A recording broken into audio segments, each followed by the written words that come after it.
New Zealand ভারতকে white wash করে 3টে টেস্ট ম্যাচে পুরো সিরিজ হারিয়ে দিল এবং তালে বলে আমরা সমস্ত কিছু ভুলে গিয়েছিলাম যে অপরদিকে ইংল্যান্ড ভার্সেস ওয়েস্ট ইন্ডিজের মধ্যকার 3টা ম্যাচের একটা ওডিআই সিরিজ চলছে এবং কালকে তার লাস্ট ওডিআই ম্যাচ ছিল। তো তারই খবর নিয়ে আজ আমি হাজির হয়েছি। তো এর আগে দুটো ম্যাচ একটা ইংল্যান্ড জিতেছিল এবং একটা জিতে ওয়েস্ট ইন্ডিজ, অর্থাৎ সিরিজে এক লেভেলে সমতা বজায় ছিল। কিন্তু কালকের ম্যাচে যেভাবে হয়েছে এবং কালকে যেভাবে ইংল্যান্ডকে ধরে মুখ বন্ধ করে সে ঢোল সিনেমায় রাজপাল যাদবের যেমন মাথাটা উল্টো দিকে হয়ে গিয়েছিল, কালকে ইংল্যান্ডের সেম অবস্থা হয়েছিল। কারণ ইংল্যান্ডের তরফ থেকে কালকে দুইজন মাত্র ব্যাটার চলেছিল, যার মধ্যে ক্যাপ্টেন ফিল সল্ট এবং দ্বিতীয় হচ্ছে ড্যান মাউসি। তো কালকে ইংল্যান্ড প্রথমে ব্যাট করতে নেমে ইংল্যান্ডের হয়ে সর্বাধিক রান করে ক্যাপ্টেন ফিল সল্ট 74, ড্যান মাউসি 57 এবং স্যাম কারেন 40। এই হচ্ছে ইংল্যান্ডের টোটাল হাই স্কোর এবং ইংল্যান্ড টোটাল 50 ওভার শেষে রান করে 263 রান 8 উইকেট হারিয়ে। এবং ওয়েস্ট ইন্ডিজের তরফ থেকে কালকে যেভাবে সমস্ত প্লেয়ারদের পারফরমেন্স সামনে বেরিয়েছে, তো তাতে করে কালকে হ্যাটস অফ পারফরমেন্স ছিল ওয়েস্ট ইন্ডিজের ব্যাটার এবং বোলারদের তরফ থেকে। ওয়েস্ট ইন্ডিজের হয়ে সর্বাধিক উইকেট নেয় ম্যাথিউ ফর্ড 3 উইকেট এবং কালকের ম্যাচের প্লেয়ার অফ দ্য ম্যাচ হয়। দ্বিতীয়ত রয়েছে রোমারিও শেফার্ড যে 2 উইকেট নেয় এবং আলজাহারি জোসেফ 2 উইকেট নেয়।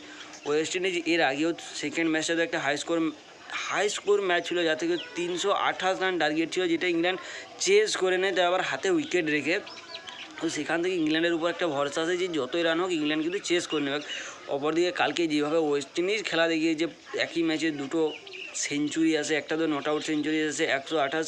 কেসি কার্ডি যে তার স্টেটের হয়ে প্রথম কোনো ব্যাটসম্যান হয় বা ওয়েস্ট ইন্ডিজের ওই পার্টিকুলারলি ওই জায়গার হয়ে প্রথম ব্যাটসম্যান হয় যে 100 করে। অর্থাৎ কালকে কেসি কার্ডি 128 নট আউট ইনিংস খেলে, তার সাথে সঙ্গ দেয় ব্র্যান্ডন কিং 102 এবং ইভান লুইস কালকে 19 রান করে। ওয়েস্ট ইন্ডিজ কালকে সফলভাবে 267 রান চেস করে 2 উইকেট হারিয়ে এবং ইংল্যান্ডের তরফ থেকে জেমি ওভারটন 1 উইকেট এবং রিস টুবলি 1 উইকেট এবং প্লেয়ার অফ দ্য ম্যাচেস যেরকম হয়েছে ম্যাথিউ ফর্ড, সেরকম প্লেয়ার অফ দ্য সিরিজ হয়েছে ব্র্যান্ডন কিং। এমন একজন প্লেয়ার যদি সে চলে চললে পুরো দিনটাই চলবে, নইলে কিন্তু এক ফোঁটাও চলবে। কিন্তু কেসি কার্ডি এর আগের ম্যাচে 2 বা 3 রানে আউট হয়ে গিয়েছিল এবং কালকের ম্যাচে 102।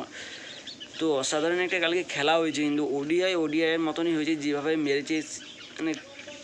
ক্রিকেটের জায়ান্ট বলা হতো ওয়েস্ট ইন্ডিজকে 1980, 1970, 1985 এরকম দশকে ওয়েস্ট ইন্ডিজকে ক্রিকেটের জায়ান্ট বলা হতো এবং সেই জায়ান্ট পারফরমেন্স কিন্তু কালকে আমরা দেখেছি। আমাদের টিম বিজিটির জন্য রওনা হয়ে গেছি অস্ট্রেলিয়ার উদ্দেশ্যে।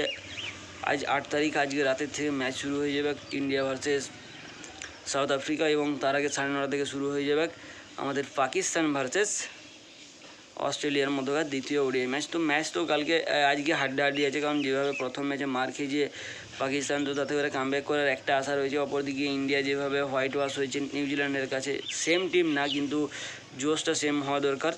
পারফরমেন্সের দিক থেকে ভালো, খারাপ পারফরমেন্স হওয়ার জোশ ভাই আমাদের দরকার নেই, কারণ 3টা ম্যাচের একটা সিরিজ হেরেছি, তার দুঃখ এখনও বুকে লেগে রয়েছে। তো সেরকম কষ্ট আমাদের দরকার নেই। পরবর্তীতে বাংলাদেশেরও ম্যাচ রয়েছে, কিছুদিনের মধ্যেই শুরু হয়ে যাবে, যেটা সম্ভবত আজই হবে বা কাল হবে, তো ঠিক জানি না, আমি দেখিনি অত শিডিউল। তো আজ বা কাল ম্যাচ রয়েছে এবং এখন বর্তমানে যা সময়, না ঠান্ডা না গরম, না খেজুর রস পাওয়া যাচ্ছে না খেজুর গুড় পাওয়া যাচ্ছে। তো সেরকম একটা অবস্থা, সকাল হলে ঠান্ডা, রাত হলে ঠান্ডা, দুপুর হলে গরম। তো সেরকম একটা আবহাওয়ার মধ্যে দিয়ে আশা করি তোমরা সবাই সুস্থ আছো এবং ভালো আছো।